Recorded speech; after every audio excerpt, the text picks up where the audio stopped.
Hey everybody, and welcome back to Lindsey's Little Library. So I thought I would hop on here and have a little discussion that I've wanted to have for, well, since March, honestly.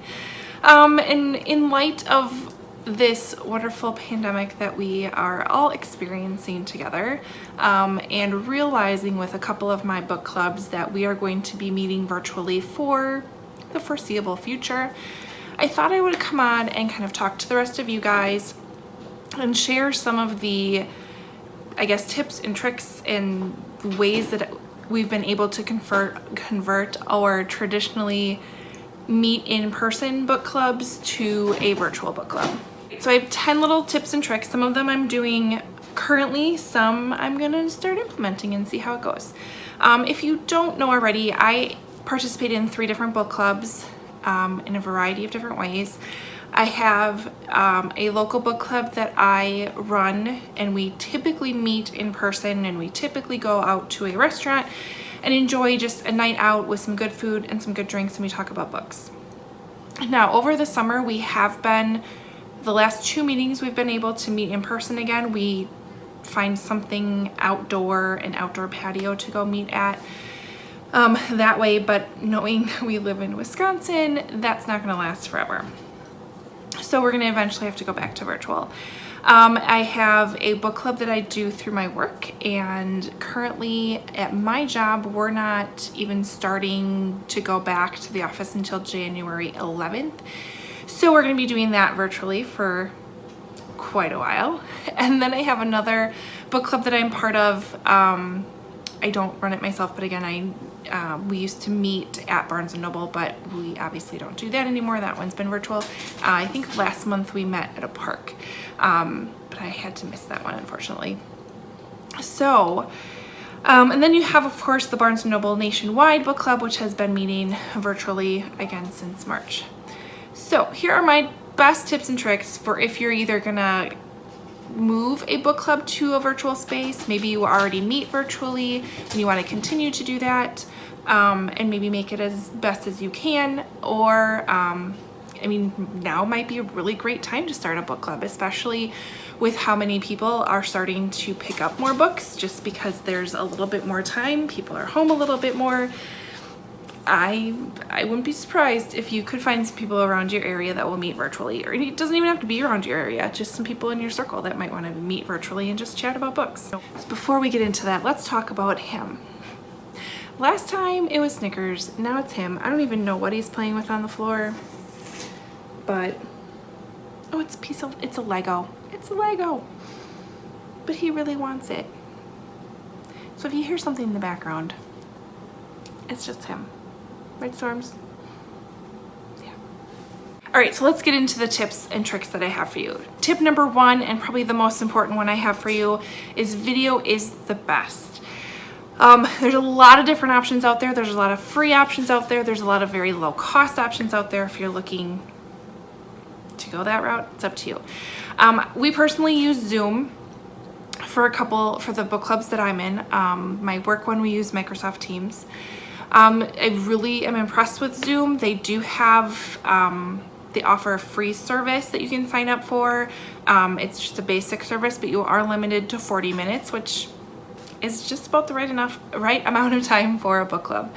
So you can do that. There's also Google Hangouts, which is also free. You can, I believe, video chat within Facebook Messenger, within Snapchat. You can FaceTime and add more people to it. So definitely look at the options that are out there and what works best for you, as well as whoever is participating in your group. Zoom works great for us because we have a Facebook group that my book clubs belong to, and then we just send the link to our Zoom meeting that way. But like I said, there's a number of different ways you can do that. Number 2, if you are doing this for the first time, I highly suggest having a little tech rehearsal. Either it can be with the whole group just to make sure everybody knows how to access the meeting, how to get into the site, or whatever that might be, but at least have one person, whomever your host is, at least figure out your tech issues. Do your little rehearsal, make sure your video is working, make sure your sound is working, make sure your computer is working, all of that fun stuff before the actual meeting. It can be 20 minutes before the meeting, yeah, that might be cutting it close. It can be the day before, it can be the morning of, whatever that might be, but do a little bit of a tech rehearsal to make sure it's all working. Number 3 kind of goes with number 2, assign a host. Have someone be the one that's in charge of either getting people the links, getting people signed up, kicking off the meeting. Any of those things, have somebody there to kind of break up those awkward silences that might happen, who's kind of prepared to keep the conversation going. Number 4, really encourage you to continue your normal book club activities. If you all used to get together and drink coffee, make sure to encourage everybody to grab a cup of coffee. In my specific book club, we end the meeting with talking about what everyone has read in the last month, and kind of highlighting the books that they've enjoyed. We keep that going. Try to make it as normal to book club as you possibly can. Encourage, if you have side conversations, you know, it doesn't always have to be about the books. Granted, we all like it to be about the books, but just encourage that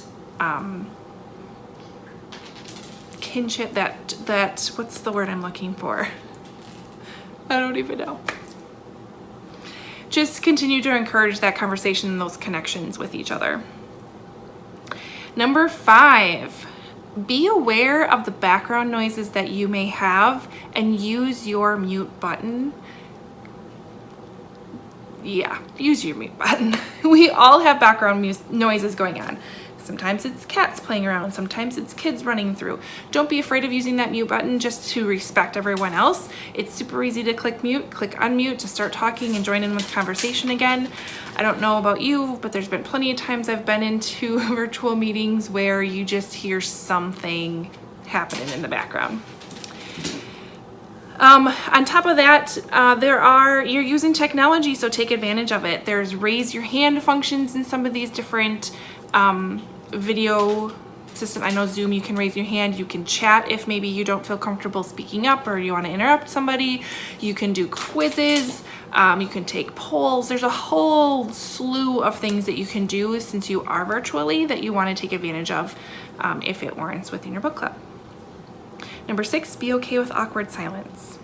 This is different. It's weird. It's not normal book club. So be okay with that for a little bit.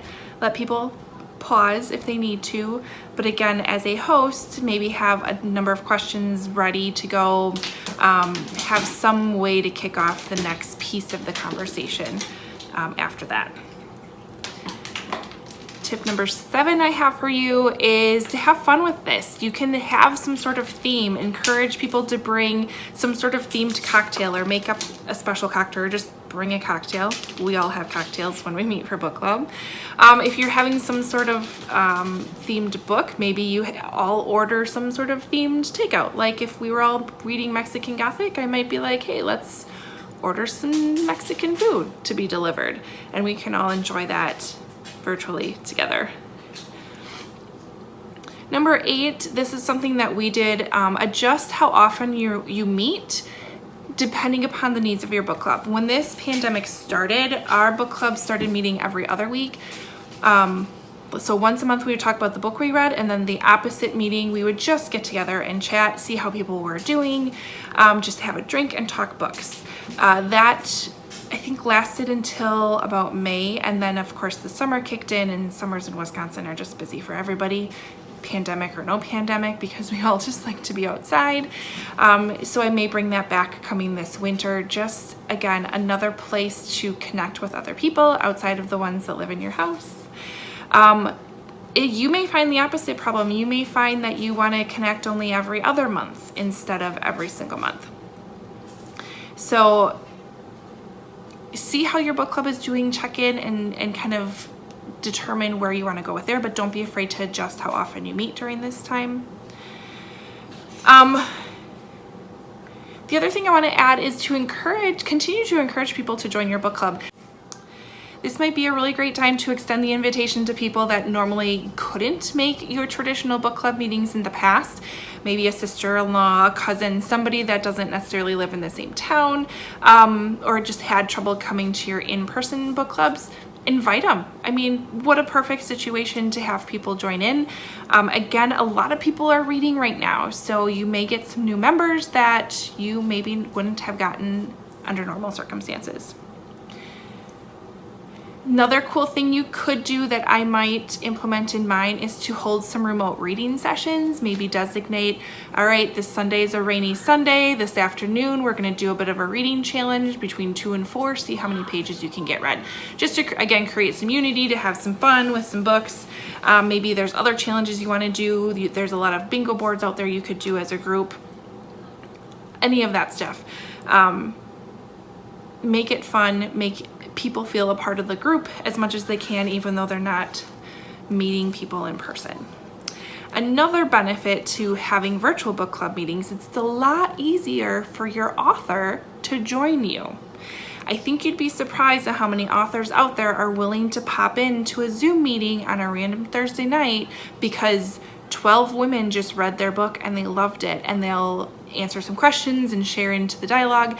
We've done this now, I think it's been 2 authors we've had come to our book clubs, and I think we're working on a 3rd one.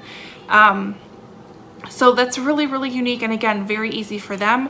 No one's doing book tours right now. No one's out. Their home is just as much as we are home.